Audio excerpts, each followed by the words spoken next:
All right, we are live, Coven. Get in the chat right now because the Gothic drama has officially gone off the deep end. Tonight, we're breaking down season 3, episode 2 of the Vampire Lestat, Toledo. We have to talk about the hilarious corporate divorce meeting, the incredibly creepy maternal trauma in the flashbacks, and Louis finally choosing violence. So spam your theories in the live chat, smash that like button, subscribe for more content, and let's dive head first into the beautiful madness of LOUSTAT. Oh yeah, tonight's title, Toledo.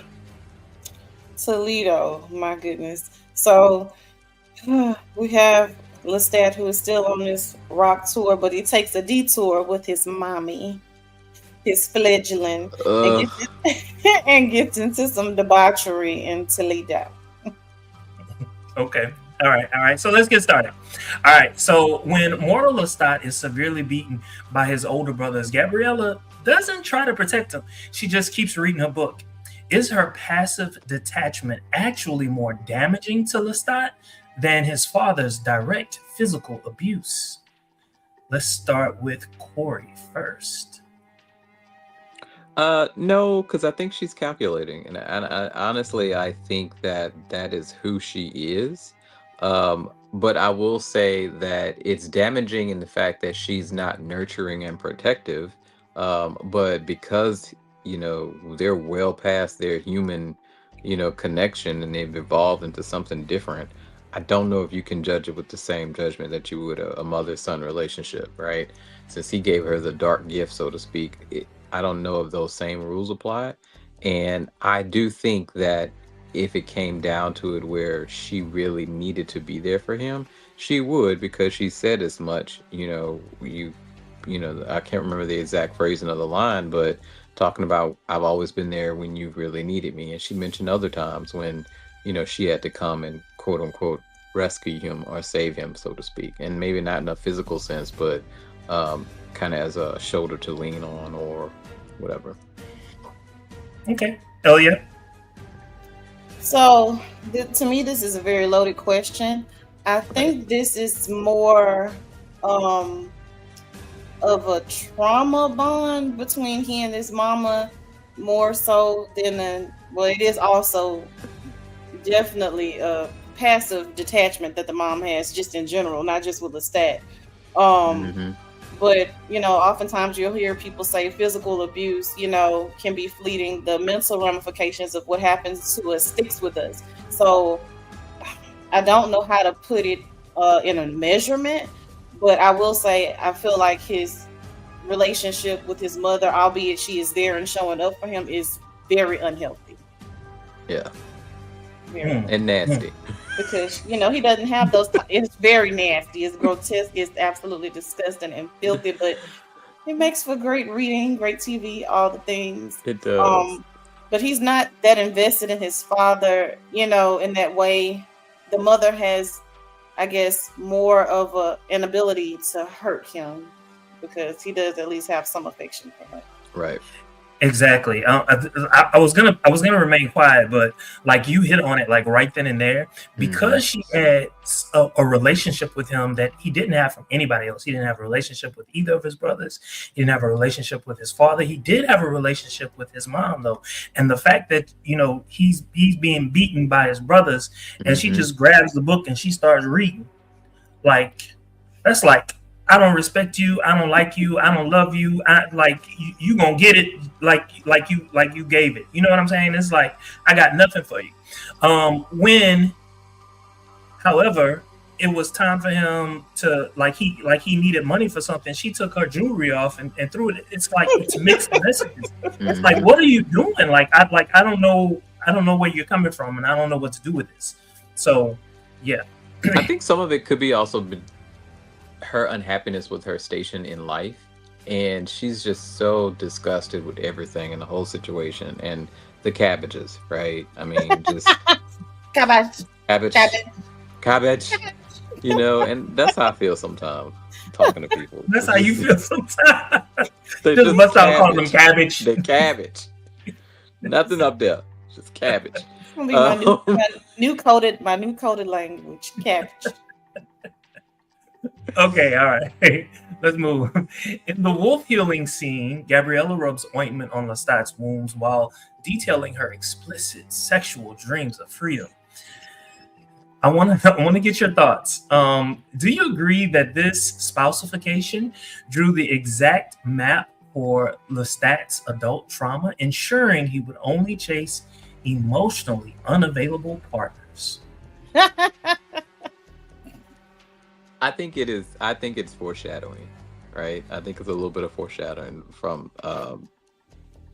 the showrunner's point of view, and it's a little bit different in the books. If I remember, their relationship, while similar trauma bonding, similar in terms of how it developed, the outcome is a little bit different in how it presents itself, right? She's a little bit more detached in the books than what she is here in the show. It seems to be so far, but I do think that it kind of sets the stage for he's always been emotionally attached or attracted to people who, were detached from him, so to speak, or unavailable to reciprocate his love. I think that's that's part of the charm of Lestat. Oh yeah. So I think it was a roadmap, a GPS, a direct walkthrough, a foreshadowing, a five-shadowing, a traumatic genesis, all of those things that I can think of to try to conceptualize, or how his mama rubbed that chest down and was hovering over him in front of the nurse, or I mean not nurse, but housemaid or whomever, and and he immediately goes into accept me, like you're mine, like he needed that validation that you don't care about any of these people, in his family, but me. And so 100% this is the original roadmap. So this is what I want to say, like her speech to him, like when she was rubbing that ointment on him, like that came directly from the book. However, like all the touching that she was doing didn't happen. She rarely ever touched Lestat, and Lestat noted that within the book. So when that happened, it was like, whoa, what's happening? What's going on? And the intimacy of that particular moment was like, whoa, this is not consistent with the book. However, they made it plain for us, like in a sick little way. They helped explain the courting, right? That or the mind manipulation that she had done with Lestat all along, so that number one, he would make her a vampire, and it was just it was a lot in that moment. Now, when he said "accept me," that was not consistent with the book at all. But like she was being like extra intimate, and to the point where it was like, this is sick. Like you know what I'm saying? Like that was in the books is just kind of it's I mean it's you see it, but it's not as. Is it as graphic? I don't remember. In the book, no. It's kind of intimated that that's what happens, but at the same time, it's not the same level, right? It's almost like you're saying, like she used him, I guess she used him in a way, but it's a little bit different the way they present it.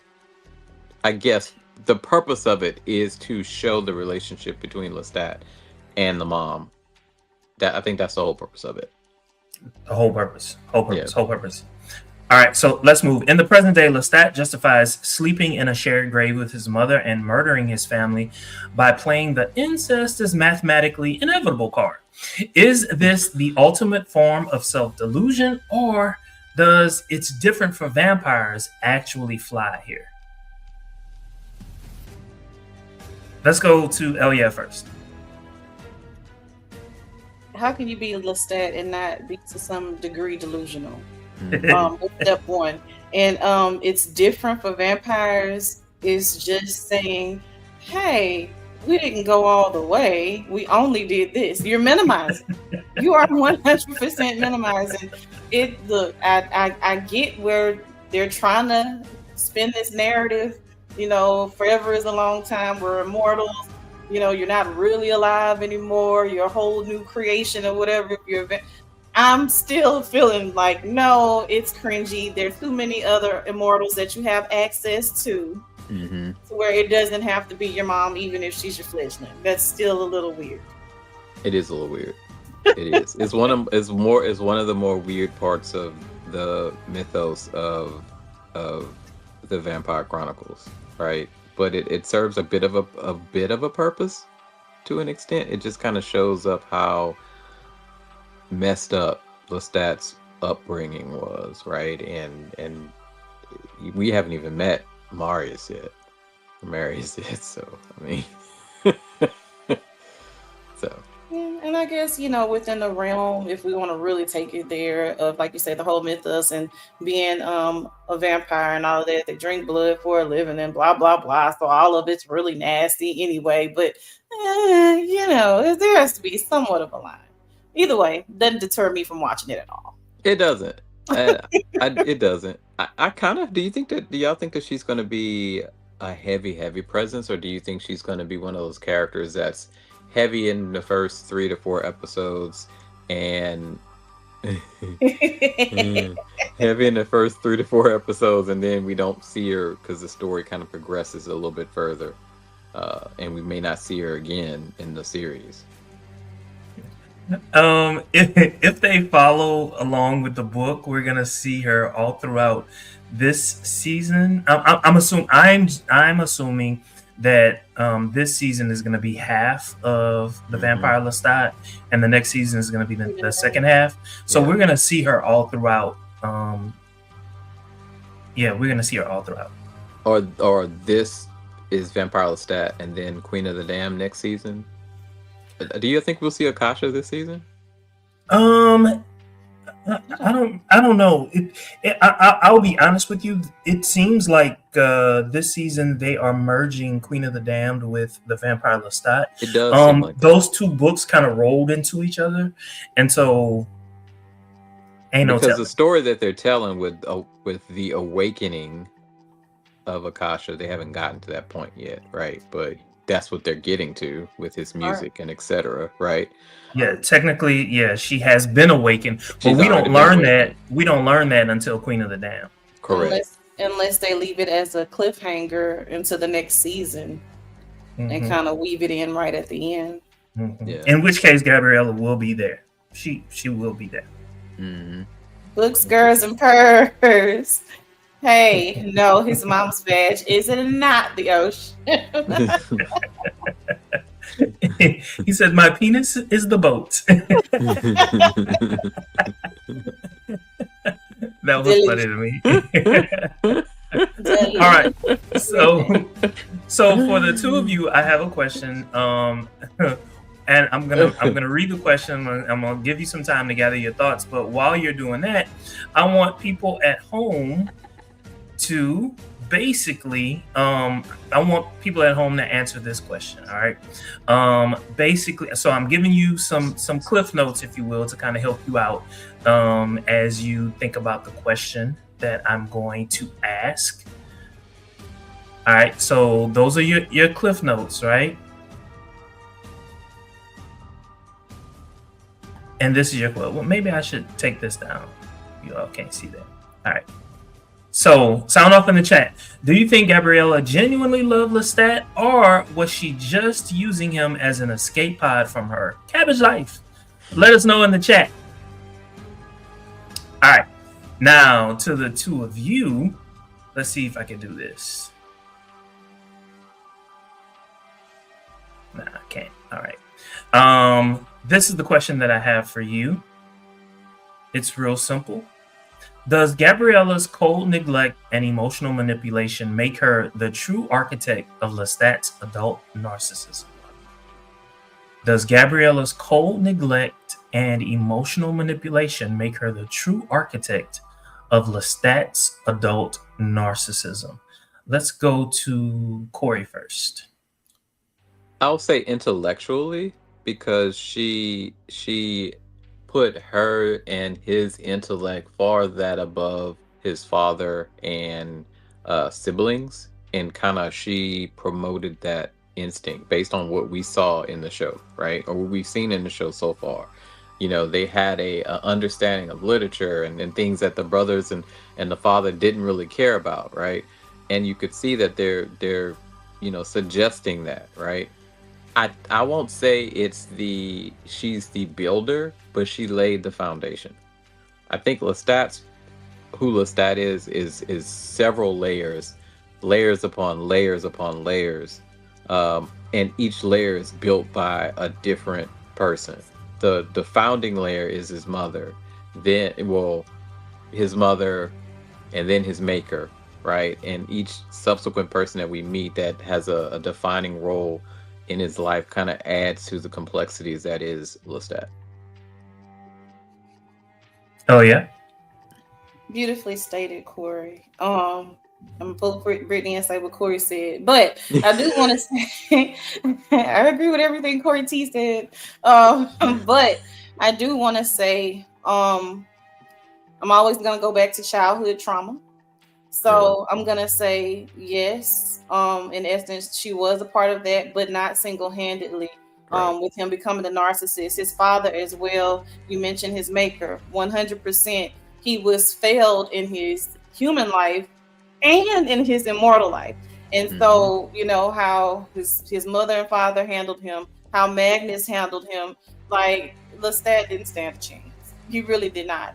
And so I think, again, kind of echoing with Corey, with what he said, there were multiple times throughout his existence, both as immortal and immortal, that shaped the narcissist that we've grown to love. So Books of Girls and Purrs says, once Lestat took out those wolves, I think she understood she could manipulate him. Maybe she thinks he's a cabbage head too. What are your thoughts about that? Let's go to Elia first. So Books, Girls, and Purrs, we normally share a brain, right? So I don't know that she necessarily thought he was the cabbage head too. I do think that showed her the beast that Lestat could be, so she could in essence manipulate him, but not to the degree of him being a cabbage head, that hey, he's the one that will be able to actually just get things done and not just sleep around with everybody and be a very low intellect, that they could probably get some things done, you know, more effectively than the rest of the cabbage heads in the family. Corey? I also think that she needed Lestat to do what he did with the wolves as much as Lestat needed to do that, right, for character growth. Because ultimately they're in the same boat, and whatever happened to Lestat, what happened to her, and you know that needed to happen for both of them. So in as much, I don't know if she realized at that point that she could manipulate him, or if she realized that there was much more than what she even thought was behind Lestat in terms of his character and what he can do or what he could accomplish. And I think at that point she realized, okay, maybe we're not stuck here.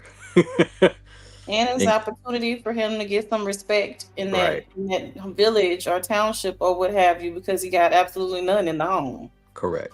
What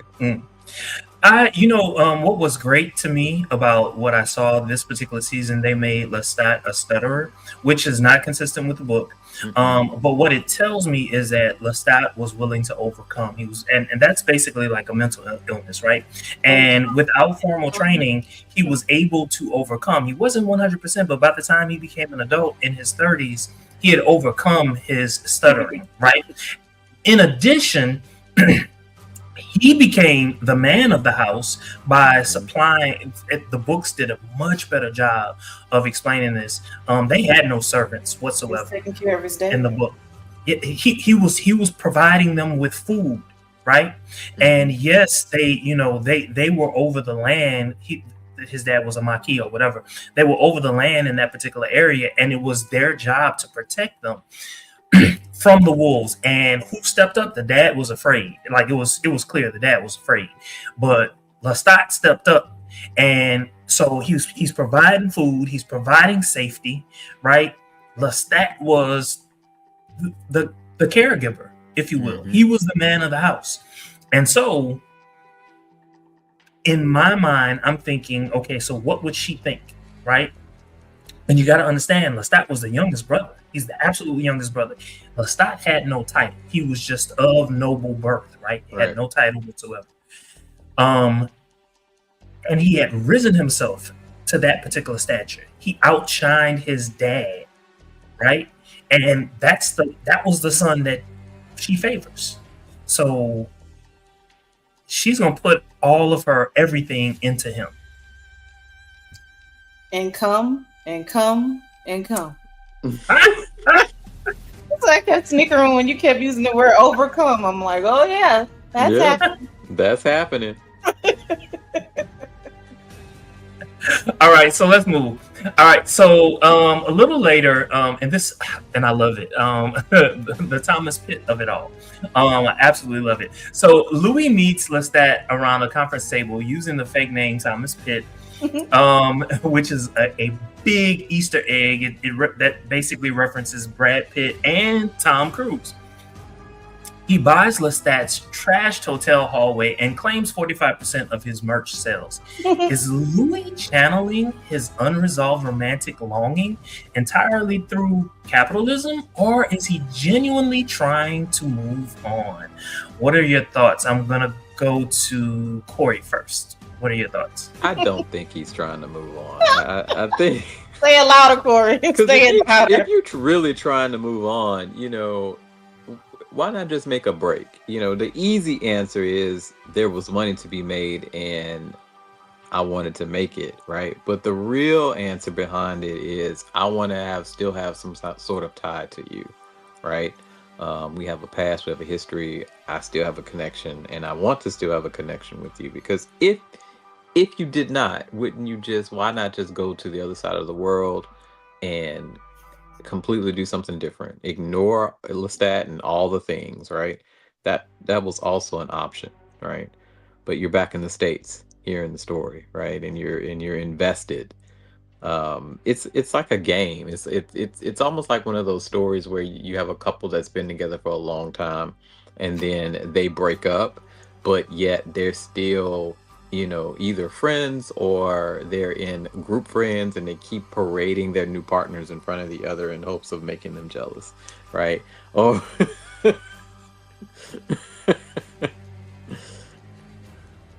oh yeah. Lestat took the bait too, so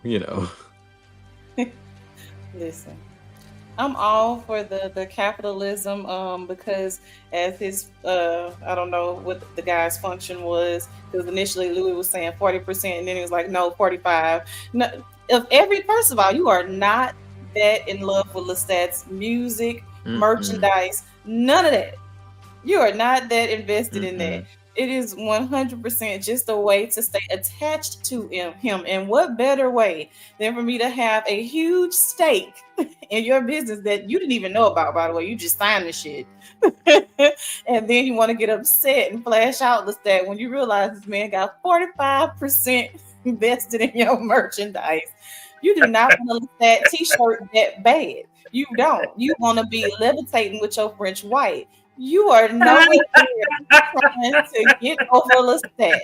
You are not trying to. Louis, you are a pimp from New Orleans with all kind of money. You done been around for centuries at this point. You didn't need to get that little merch. You didn't. But if you wanted to, you could have attached yourself to somebody else and got their merch. Yes. Well, okay. Let me play devil's advocate. All right. So Lestat's whole reason of being, right? He's this rock star, right? It's really because of Louis, right? Louis put this book out, right? Well, he didn't publish it, but he put this book out, right? So Lestat is making money himself off of what Louis basically did. So, in Louis's mind, hey, let me get some money off of this. And yeah, I'm gonna continue to kick it with my boo. He don't know he's my boo, but he my boo. Right? He knows and he's he insinuates himself within Lestat's life, right? Because for all intents and purposes, old girl called and she was like, "Y'all are vampires. Make them forget, and all of this will go away."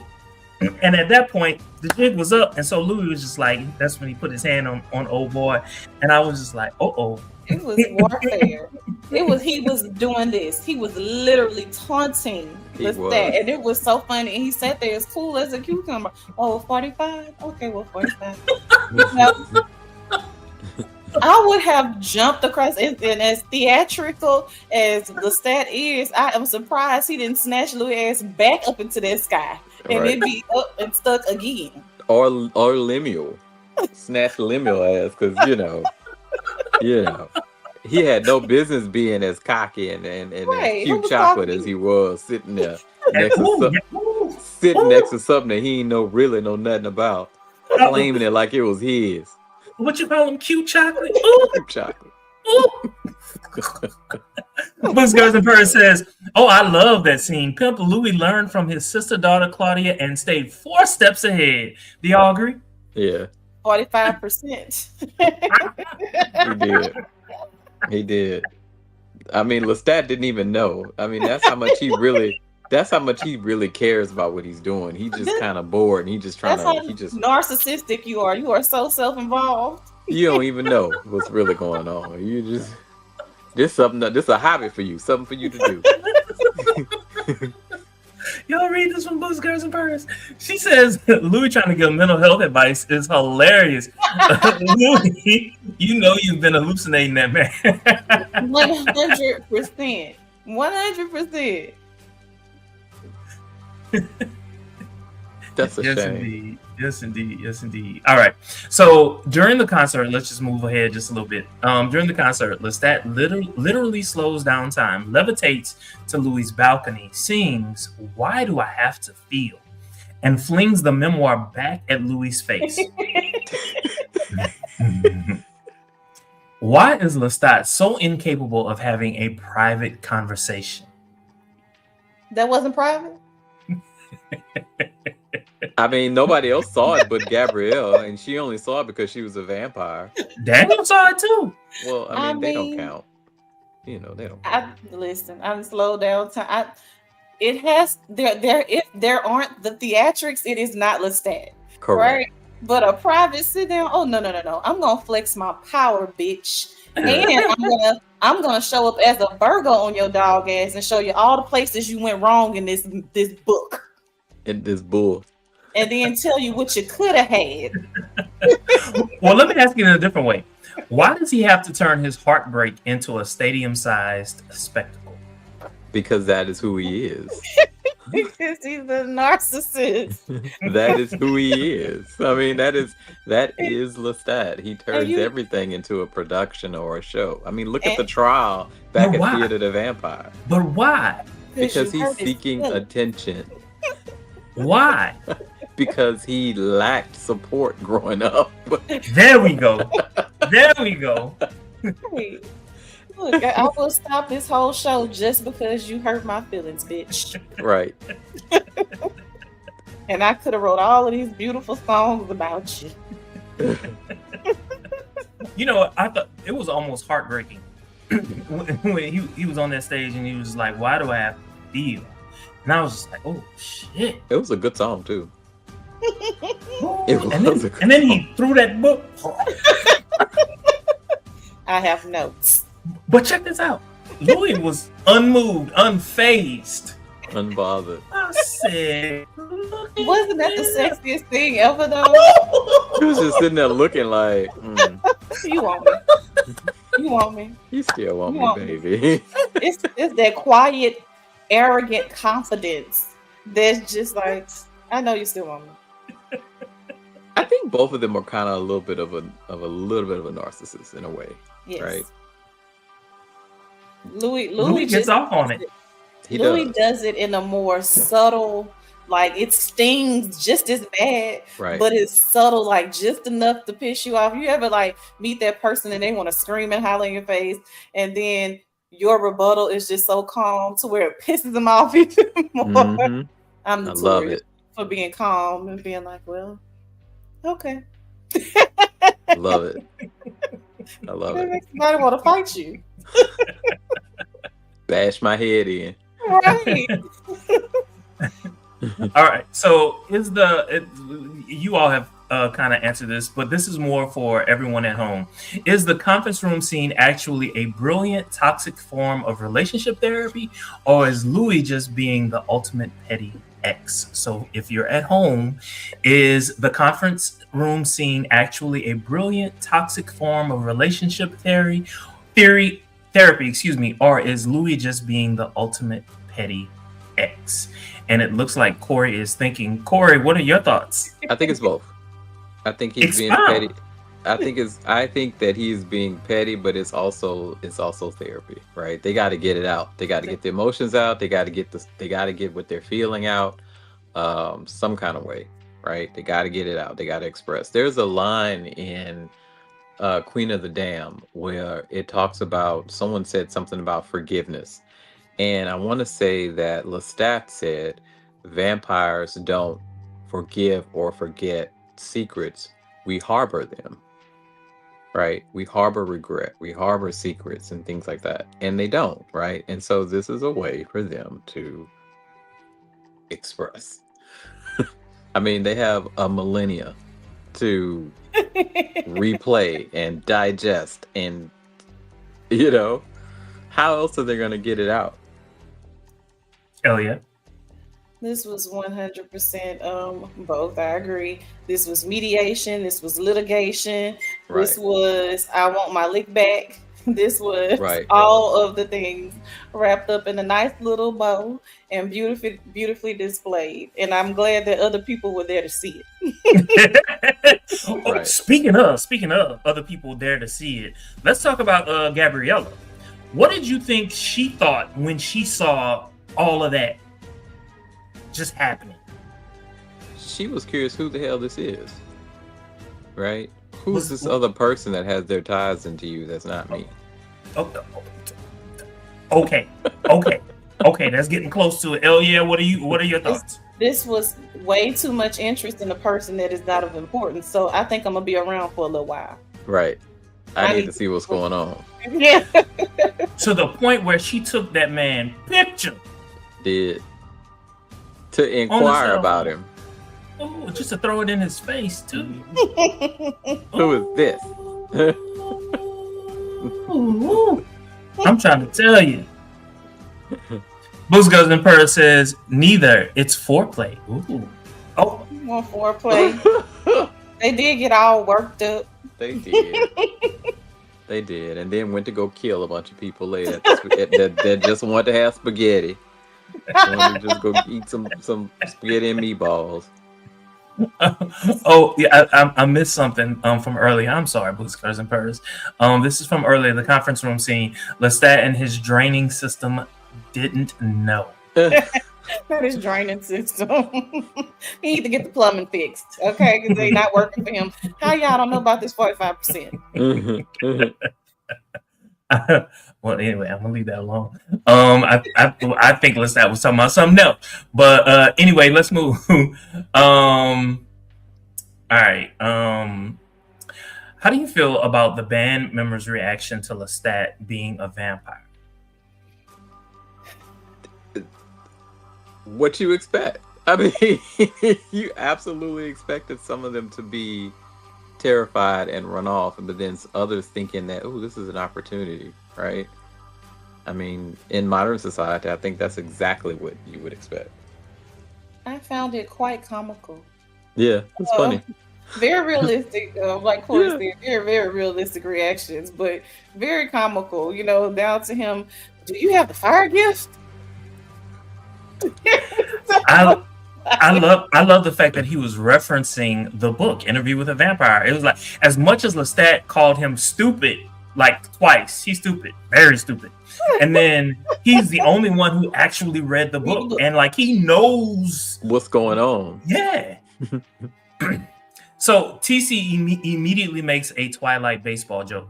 Does this lighthearted pop culture reaction make the supernatural horror feel more grounded and believable? Yes. I think that when you bring an element of self-awareness, it always kind of makes it a little bit better, right? They don't live or exist in a bubble. That's what happens when they do these little tidbits of information. And then it also kind of endears, I think it will endear different fan bases to one another, right? That whole Twilight crowd or whatever that's watching this, because, everybody that consumes vampire media, I felt like it was shady as hell. it's both, right? It's both. It's a little endearing, but it's also, people that love vampire media are going to consume all the vampire media. Indeed, because I watch it all. Right. I felt like it was shady because there's a more traditional vampire enthusiast. So the sunshine and you turn into glitter. No, I was not feeling that from Twilight. That pissed me off, actually. Me too. I thought it was stupid. I hated it. But I mean, baseball reference, I was like, ooh, shade. I want my vampires to be dark and moody and stuff like that, not glittering in the sun. And killing people. That's what I want. All right, so Lestat reads the bandmates' minds to expose their pettiest secrets. For instance, Larry wishing they had one guitar, Alex's vegan mood swings. Is Lestat using his powers to protect them, or is he throwing a tantrum because he can't handle them asserting boundaries?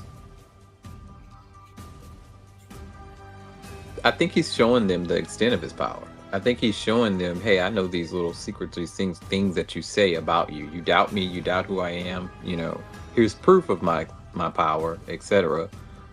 I thought that was the purpose of that. I don't necessarily think it was, I think he was showing them, giving them a little proof, other than a little puff of fire that he did in the bus. Hell yeah. Of course, it's Lestat. It wouldn't be Lestat without some sort of a tantrum. But, I feel like he is, in essence, protecting them because he wants this band. He wants it. He does. He covets it. Yeah. Yeah. And so, I chose y'all. I want to do this. That's why I don't have... What do you say? I don't have sex with my bandmates. This is cut and dry. Looked like old boy that was the other guitarist looked like he was a little disappointed in that. Wouldn't you have been? I would have been disappointed. It's the only reason why I joined this. No, the only reason why I stayed in this band. My next question would have been, well, can I be one too? Yeah. Yeah. So Naya says they weren't scared enough for me and were talking too freely. Well, you gotta understand when a man comes out in a satin blush colored corset, a certain amount of bravery enters the chat. So now in real life, do we know that they probably should be a bit afraid and kind of shutting the hell up before he have one of his real Lestat moments? 100%. There's something about that pink corset that just kind of softened everything. It softens it a little bit. It's not as harsh as it could be. He a dainty vampire. He ain't all that. Who should have been afraid was the one who read the doggone book. That should have been the one that was afraid. He should have been more afraid because he had more knowledge, right? And he knew that what he was reading was more stupid. Cabbages. Cabbage. And we're gonna just, I'm gonna slow it down. I'm telling you, in these streets, cabbage. Cabbage.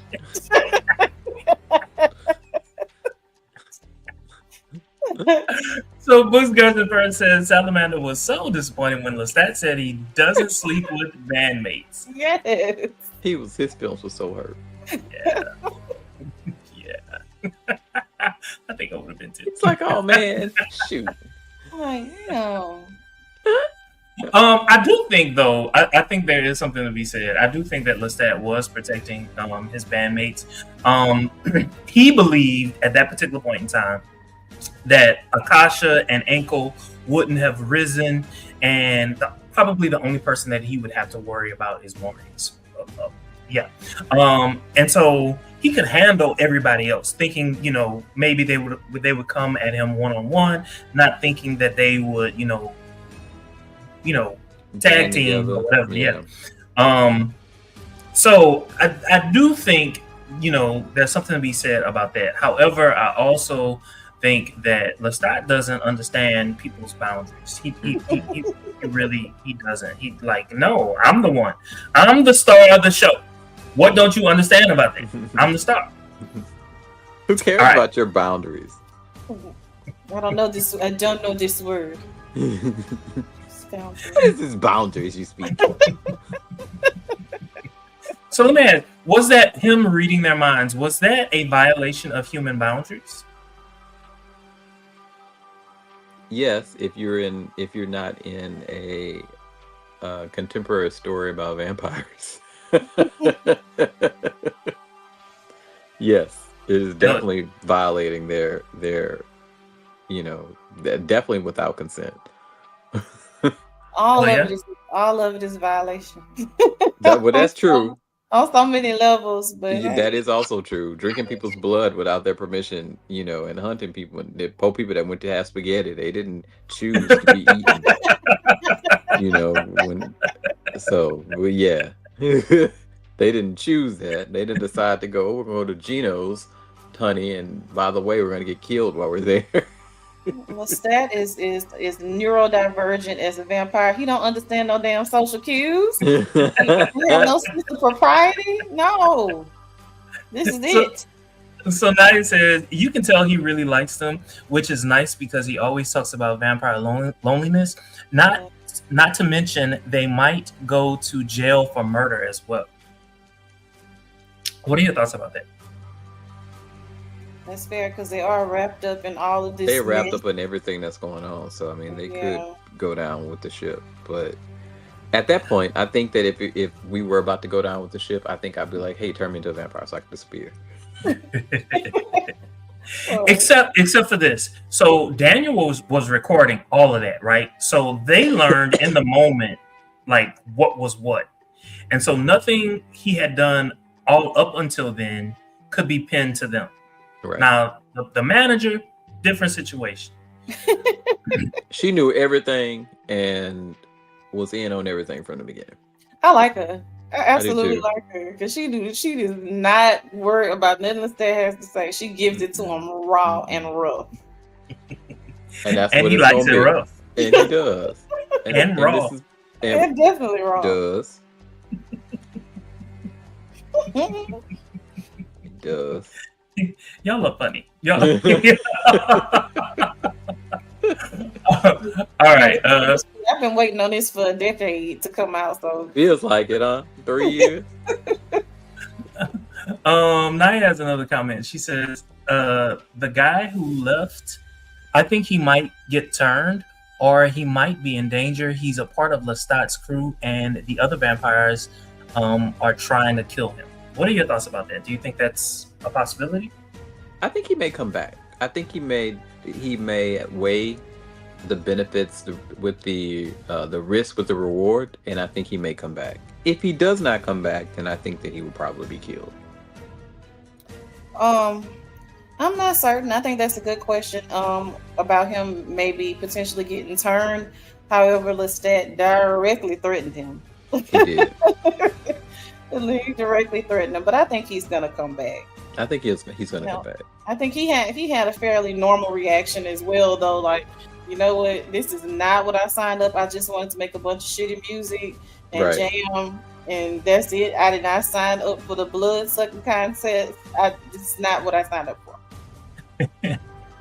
Okay, Miss Honey is enjoying us. Thank you, Miss Honey.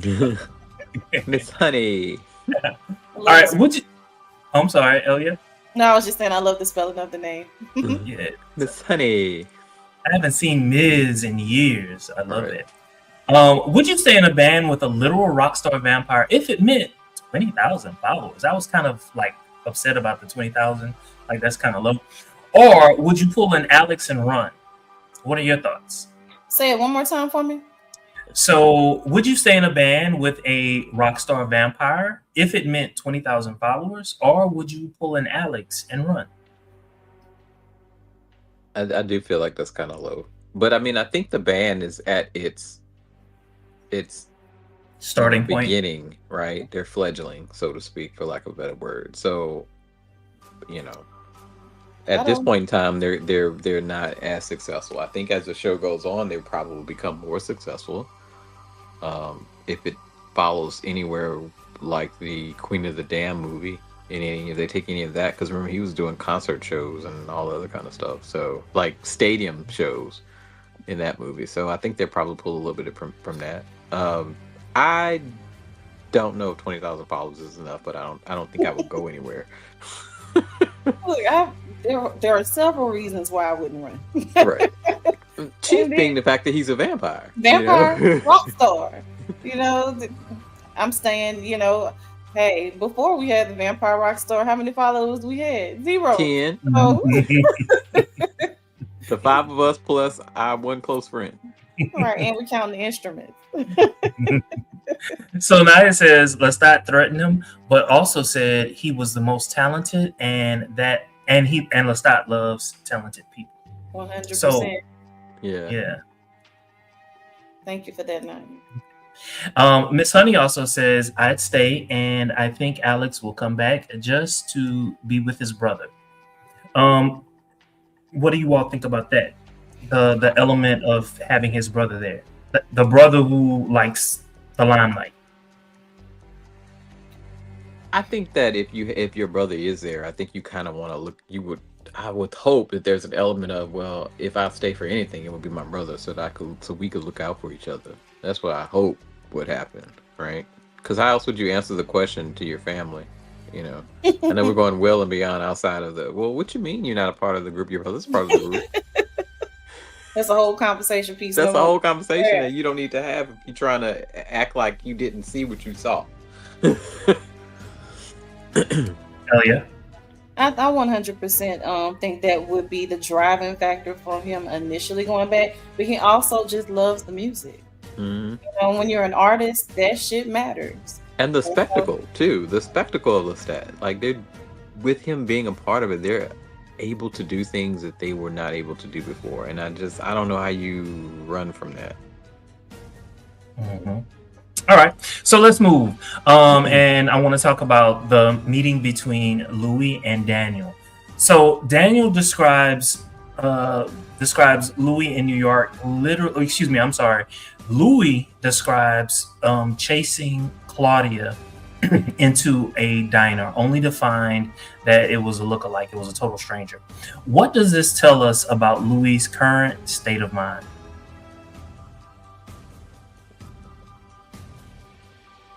Louis hasn't completely grieved Claudia. He's not let it go, and understandably so, and especially being an immortal, so he's not let her go. He 100% is not let her go. And then having everything go the way that it did, with it being displayed in front of him, and all of the betrayal with Armand and all of that mess, his own trauma from that whole situation outside of watching that happen to Claudia, the things that happened to him. So I don't think he's grieved that completely. Not at all. I agree. Corey, would you like to expound? I think I also think that,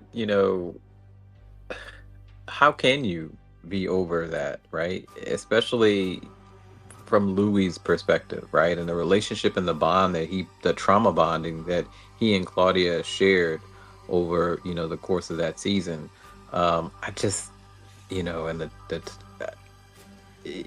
how can you, right? And in the books, it was a drastic change, and it affected Louis substantially. So, and it should affect him, right? It should. Okay, so Louis is completely indifferent to the Talamasca's request until Raglan James drops the name Bruce, the vampire who assaulted Claudia in 1923. Why is vengeance the only thing that can wake Louis up from his depression? I want to go to Elief first. Is it depression though? Well, his malaise.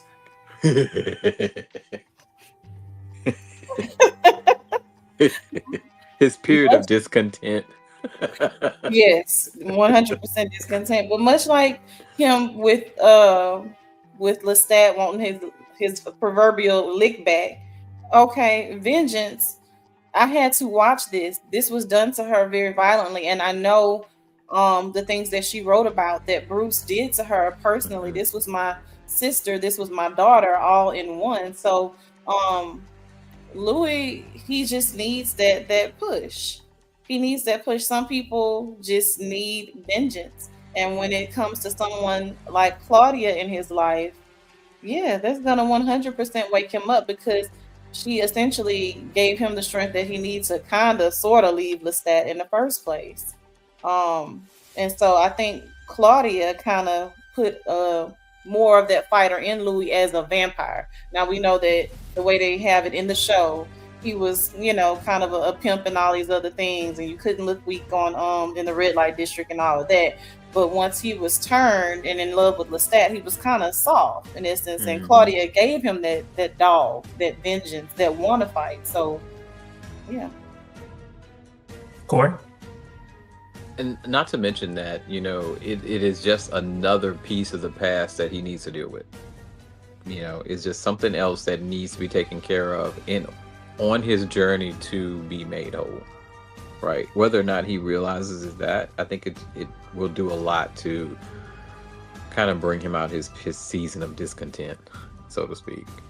And it's a trigger, like what he did in New Orleans to the racist man, and like the complete violent way that he murdered him. Sometimes something goes off in Louis' brain and he just clicks. Right. So it was Raglan James told Louis that Louis had a dispatchment about him. The way in which he kills is unlike anyone else, right? So Louis is like literally the weakest of the vampires that we're seeing, right? Mm-hmm. And yet the way in which he kills, you can't. There's never a trace of what Louis does. It's just it's total, and it's filled with passion, baby. Just passion. And the fact that Raglan James is going to him and proposing this, it's like, we're going to give you an opportunity right here. We want you to work with the Talamasca. Okay. What aren't you saying, Raggedy James? What Right. aren't you saying? Miss Raggedy James, that girl. Miss Raggedy James. Okay, all right. Raggedy and James. So Books, Girls, and Furs says maybe the book is kicking up feelings again as well. So you think the stranger in the cafe is Merrick? The stranger in the cafe. Do you mean the person that he saw that he thought was Claudia? Is that what you mean, Books, Girls, and Furs? Let's go to the next comment. So Ms. Honey says Claudia's pain is reason enough. What are your thoughts about that? That was horrifying. That scene. Yeah. That's right. Yeah, that's enough to witness that from his standpoint. That's all you need. Books, Girls, and Furs says Louis is his mother's son. He loves a good comeuppance.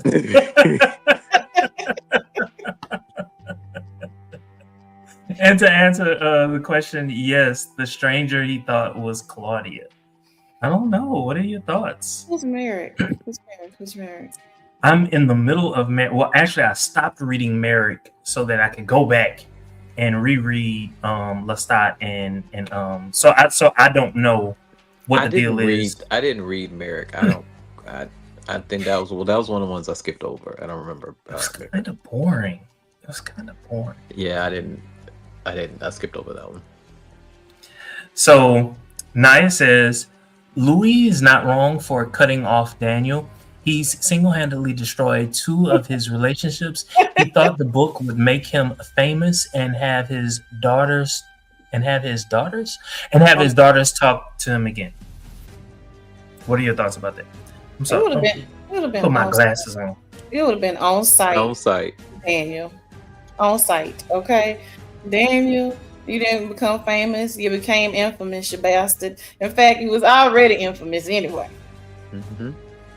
But 100%. But one thing too, though, that kind of may prevent him from that is because of Daniel, he also found out how treacherous Armand was, and he would not have found out. He would not have found that out if it was not for Daniel. Baby, So the perfect one to throw a brick and hide their hand. So that's probably why he has not. So Books, Girls, and Purrs says she ain't gonna tell us nothing about Merrick, but I say come on because I'm not gonna remember it a week from now. So tell us what you got to tell us. Because I don't even remember who Merrick was. Look, you know me, and I'm going to ask. Like, wasn't Merrick a woman? I thought Merrick was a woman. Maybe I don't know. Well, I guess that makes sense because she's saying that Louis thought he saw Claudia, and Merrick is a woman. So, and she's black. Merrick is black. All right. Miss Honey says becoming a vampire doesn't cure ineptness in relationships. For sure, baby. For sure. No, it doesn't. You just give you a longer time to live with it. Yep. Okay. You harbor regret and feelings. There you go with that quote again. So Daniel admits to Louis that immortality is defined by immense loneliness and describes the maker bond where the world stops when he feels Armand. Is Daniel's high energy, drug fueled, fast feeding lifestyle just a coping mechanism to avoid facing his own trauma? Yes. He was doing it when he was human. Absolutely. Absolutely. He was doing that shit when he was human. Now you just older and still doing that shit. Drugs. You just immortal and you can do it forever now. The same shit that you were doing. You're not gonna grow from it. It's just you're gonna continue this cycle on and on and on till somebody kill you. Again. Again. Now, what did y'all think? I think it was episode 1 where Baby Jinx was looking at Daniel and she said that Daniel's gonna die a violent death. I was not surprised. You were not surprised? I didn't know that he was gonna die.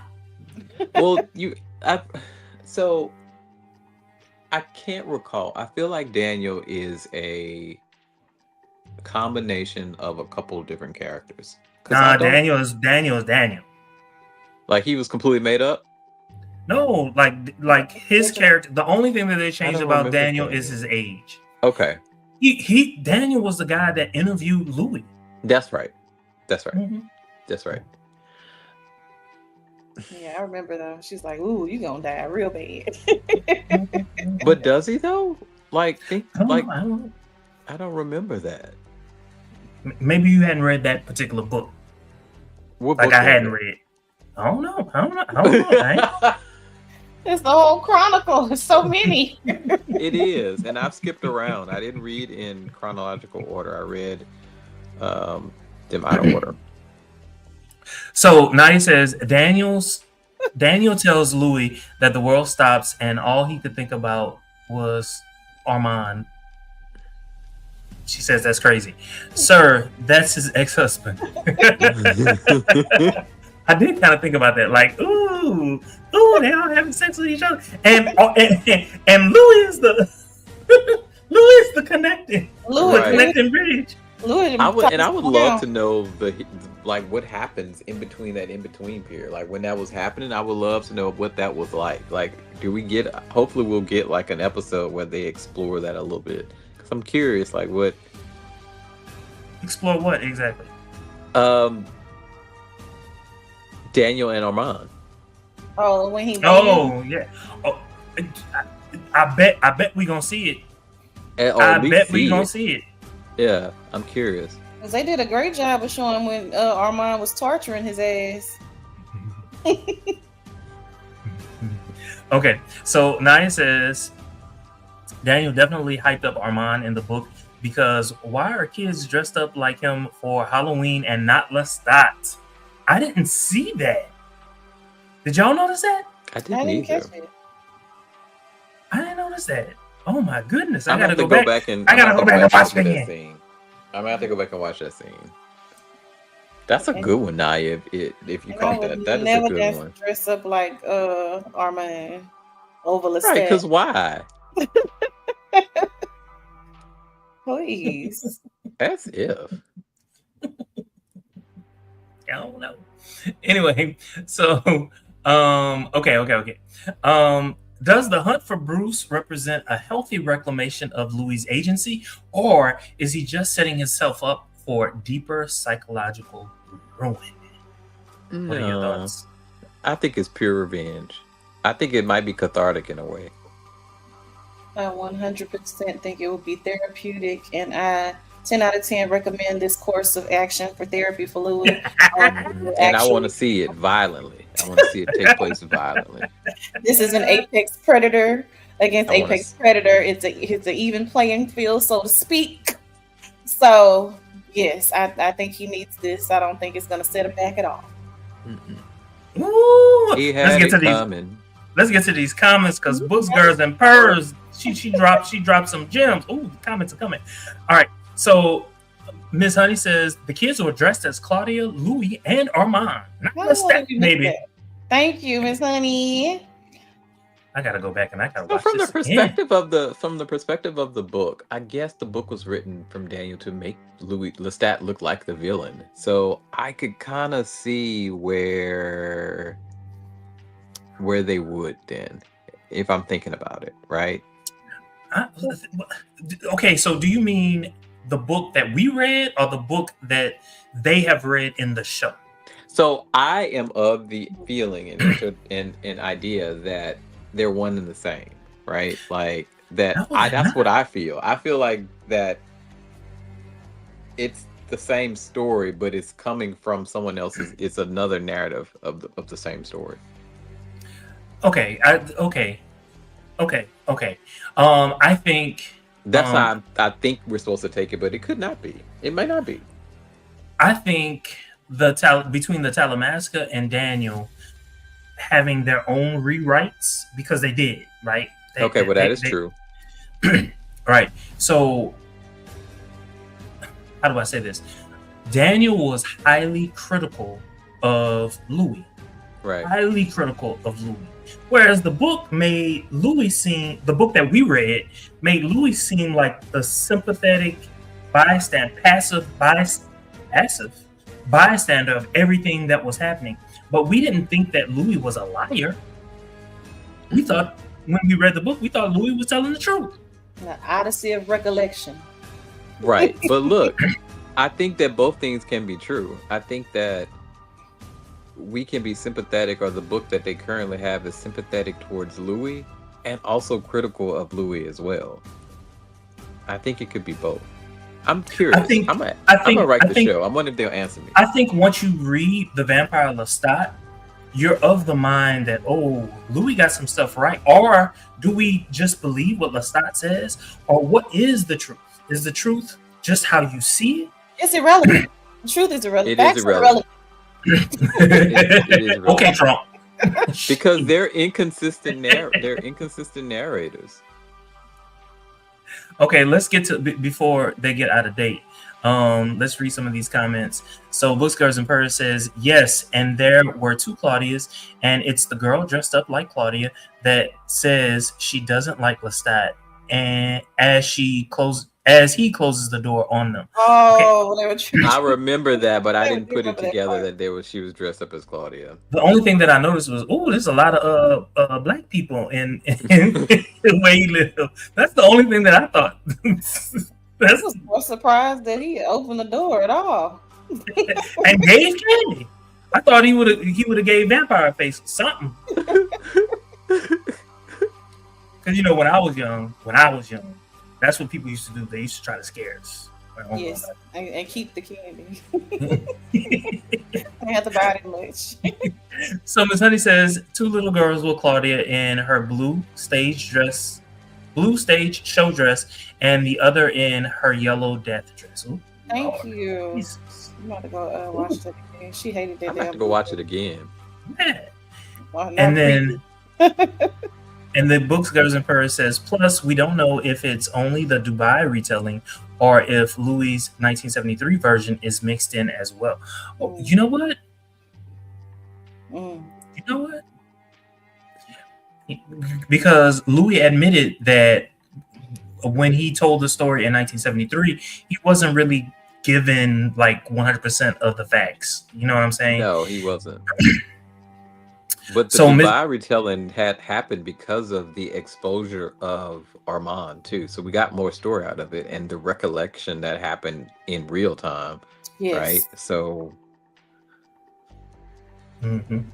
So Miss Honey says, what do you think Alex's addiction is? Alex. Oh, the one who left. Salamander had thoughts of him finding a group meeting when Lestat read his thoughts. drugs or sex? Yeah. Rockstar. Porn. Did you say porn? Could be alcohol. Most likely it's alcohol. Most likely. More likely. All right. Let's see. Will taking out Bruce finally give Louis closure over losing Claudia, or is he just spiraling deeper into the dark? Yeah, we kind of talked about this a little earlier. I'm gonna stand on my same position. I'm gonna stand on it. It's It's cathartic, and it needs to happen. Okay. Was there anything that I missed? Apparently, we missed these kids in these costumes. Obviously, because I never even thought to look at the kids. I was just, oh, look, Halloween kids. I ain't never even think about that while I was watching the show to pay attention enough to. I guess I should, because they are very. Everything has meaning in the show, and every set dressing and everything has some sort of meaning. So I guess I need to watch even more intently. I'm gonna get that on a shirt. I didn't even think to look at these kids. Because I pull up work. I'm sorry. That's a different meaning now. So thank you for that, friends. Don't do that, friend. We started somewhere new. Don't do that. Don't do that. Ooh, I love this. Miss Honey says, at work. I ain't gonna do that. if Louis teams up with Lestat to kill Bruce, it'll be even better for both of them. Oh my goodness. That is gonna be some levitating French white. Fire breathing. And that may happen, actually. They may decide to do that. Talk about the cloud gift. Ooh. I like the way you think, Miss Honey. Okay. Miss Honey. Yes. Okay, so if there's nothing else that we missed, let's do this. Mayfair to 10. Let's rate this particular episode. Let's start with Corey. I'm gonna give it an 8. I'm gonna give it a 0.5 points up from last week because it was not as jarring as last week's episode was from a narrative point of view. And it was good. I read online in some other groups that some people thought that this was a slower episode, which I didn't agree with. I thought it had the right pace. It gave enough story, backstory, and present day story to kind of keep us kind of moving along the path. So 8 for me. Hell yeah. Oh my goodness, this petty scale of Mayfair to 10, we can never let it go in this world of Anne Rice. We won't. So for me, I'm gonna say it was about an 8.5. I enjoyed the show. I think because initially, Corey, I would have said an 8 as well. What gave me a little bit more was that whole therapy scene with the back and forth. Mm-hmm. That did a lot for me, and that whole slowing time down, that did a lot for me. The mom kind of, I love that scene too. All of those reasons why it's more on the 8.5, and the cliffhanger on the end about reeling Bruce back in, which was kind of foreshadowing, and some people kind of mentioned that in the comments, with Louis with an opportunity to get his lick back. Mm-hmm. And so the pilot episode gave me a whole lot, and so maybe just a little bit on the higher end for the pilot, but this one was right up there for me at 8.5. Miss Honey says she gave it a 9. She loved the Lestat LOUSTAT'S scenes. Yes. Yes, Lestat. For me, I gave it a 9 as well. For all of the reasons that you all articulated, that's why it was a 9 for me. I especially loved how petty Louis was. Where's your body roll? Where's the body roll? Because when you get excited about the body roll comes out. I loved it. I loved it. And the way in which we left that particular scene and we went to the next scene where Louis was just in the balcony. Number one, Louis, why you there? Why you there, Louis? Why you there? You're looking at your man. You're looking at your man. My 45% merch is going. I'm here for that. And you like you doing all these moves. You ain't do that shit with me. Why? You wasn't rocking that coffin like that. Come on. And then the way that Lestat stopped time after he said, "Why do I have to feel?" and threw that book at him. Yeah. And then your boy Louis, unperturbed, just grabbed the shit, but he realized in that moment, this man loved him. Yeah, he did. Louis was one word, unfucking bothered. God damn. And then I'm not saying the next scene because I am like I didn't even talk about the scenes with Lestat and his mom. But when Louis was with Daniel, he basically told Daniel, "You fucked up my chance to be with Lestat." That's basically what he told. Basically, that's what he said. Because they were on their way to reconciliation until all of it came out. Yeah, because you done embarrassed them now. They had me go in this bookstore listening to these people, these humans talking about me. And you knew about it, ain't tell me nothing. And FaceTime and shit. I love the fact that basically what Raglan James is doing is he's setting up an opportunity for Louis to be in the back pocket of the Talamasca. I love that. It was unforeseen, and first of all, Louis, he has no. I'm not gonna be in the back pocket of the Talamasca, but I am gonna kill Bruce. Right. And I loved it. And I can't wait for it. It was a callback that you weren't even expecting. Not, like a lot of people were like, Baby Jinx is part of Bruce's gang or whatever, killer, whatever. But even still, I didn't expect that connection.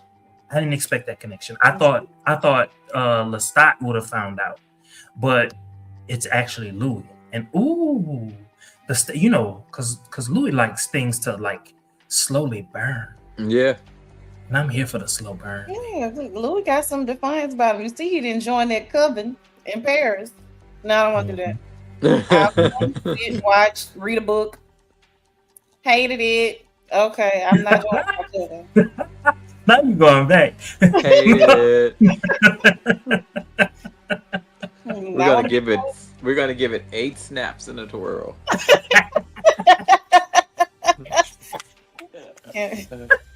Let me find that t-shirt. Let me find it. You bitch. I do not want nothing to do with you. Well, thank you all so very much for joining us. Don't forget to like, comment, subscribe, and share on all your social media. Until next time, have a good one. We've got questions and we know you have answers, so make love to our senses in the comments. Drop them down below.